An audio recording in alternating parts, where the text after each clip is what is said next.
नमस्ते। मेरो YouTube channel हेरेर बसिरहनुभएका सबै नव लगानीकर्ताहरूलाई म फेरि पनि आज नयाँ भिडियो लिएर आएको छु। धेरै लगानीकर्ताहरूले नेप्सेमा प्राइस ओपनिङ रेन्ज चाहिँ कसरी तोकिन्छ कुनै पनि कम्पनीको भनेर जिज्ञासा राख्नु भएको थियो। त्यही जिज्ञासालाई मैले परिपूर्ति गर्नको लागि चाहिँ भर्खरै आइपिओ निकालेको insurance company Reliance life insurance कम्पनीको चाहिँ तपाईको प्राइस रेन्ज चाहिँ कति पाउला नेप्सेमा भनिएको छ।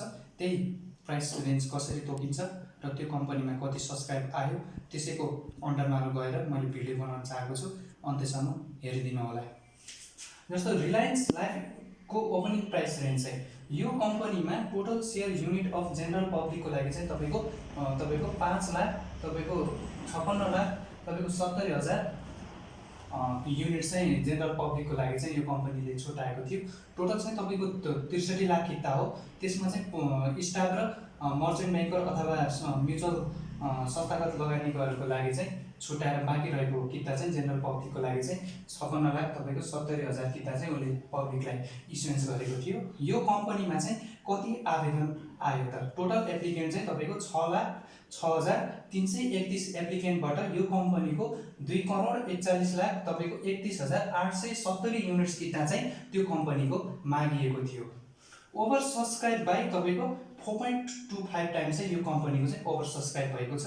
आजसम्मको आइपिओको हिस्ट्रीमा सबैभन्दा बढी एप्लिकेन्टले अप्लाई गरेको र सबैभन्दा बढी किता मागेको कम्पनी पनि रिलायन्स लाइफ इन्सुरेन्स कम्पनीलाई मानिन्छ।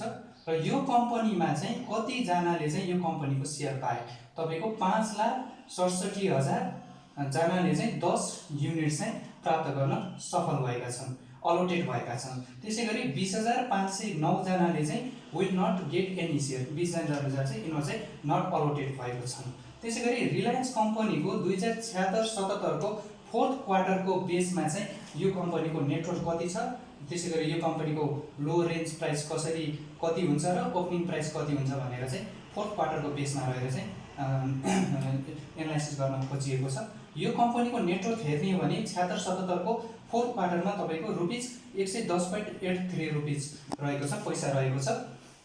त्यसैगरी सो प्राइस रेन्ज चाहिँ हेर्ने हो भने लोअर रेन्ज भनेको तपाईको आरएस 110.83 हुन्छ। नेटवर्कको जो प्राइस छ त्यो चाहिँ बुझ्नुपर्ने लगानीकर्ताले चाहिँ लो रेन्ज हो। जहिले पनि नेटवर्कको जति छ त्यही प्राइस रेन्जमा चाहिँ नेप्सेले चाहिँ लो रेन्ज चाहिँ प्राइस तोकेको हुन्छ। त्यसगरी हायर रेन्ज हेर्ने भने यो कम्पनीको आरएस 110.83 पैसा छ इन्टु 3 गर्छौँ। जहिले पनि हामी नेटवर्कको 3 टाइम्ससम्म चाहिँ हामीले प्राइस बढाउन पाउँछौँ कुनै पनि कम्पनीको। यो कम्पनीको नेटवर्क 110.83 हुनाले इन्टु 3 मल्टिप्लाई गर्दाखेरि चाहिँ तपाईको आरएस तपाईको 332.49% सम्म चाहिँ यो कम्पनीले चाहिँ आफ्नो हायर रेन्ज चाहिँ तोक्न पाउँदछ। र नेप्सेमा कोड चाहिँ यो कम्पनीको रिलायबल इन्सुरेन्स लिमिटेड कोड भनेर तपाईको चाहिँ उसलाई चाहिँ यो सिम्बल दिएको छ। तपाईले यहाँ बुझ्नुपर्ने कुरा के हो भन्दा चाहिँ जस्तो लोअर रेन्ज भनेर यो कम्पनीको चाहिँ लोअर रेन्ज तपाईको नेटवर्कको त्यो प्राइस चाहिँ भयो आरएस तपाईको 110.83 भयो। अब हायर रेन्ज तपाईको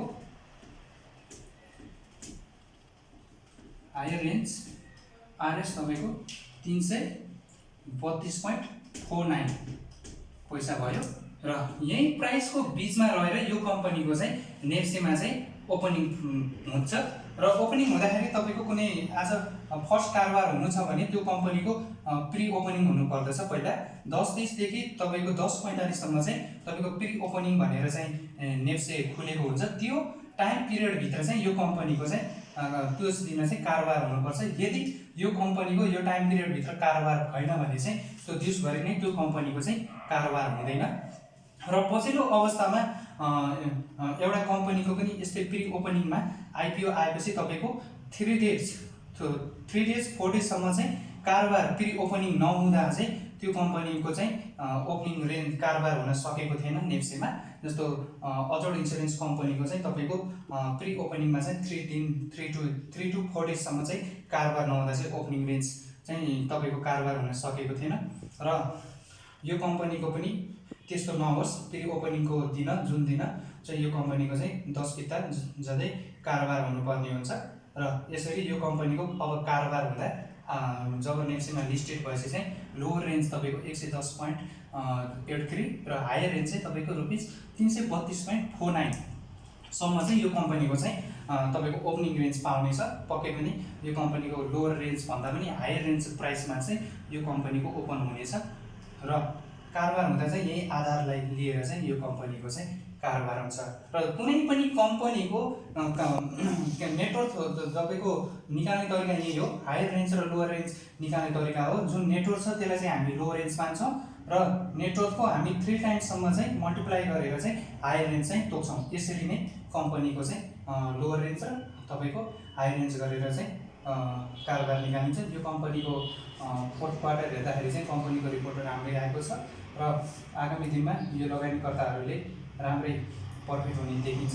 पछिल्लो अवस्थामा इन्सुरेन्स र माइक्रो फाइनेन्समा लगानीकर्ताहरूको एकदमै आवेदन बढेको हुनाले यो कम्पनी पनि बजारमा केही दिन समयसम्म चाहिँ पक्कै पनि सेलर आउने छैन, सर्किट लाग्ने देखिन्छ र यो कम्पनीको आगामी दिनमा राम्रो डिभिडेन्ड दिनेछ र राम्रो ग्रोथ देखिन्छ। अहिलेको अवस्थामा यो फोर्थ क्वार्टरको फाइनेन्सियल रिपोर्ट हेर्दाखेरि चाहिँ तपाईँहरूले बजारको एउटा ट्रेन्ड हेरेर बेच्ने होल्ड गर्ने तपाईँमै भर पर्ने हुन्छ।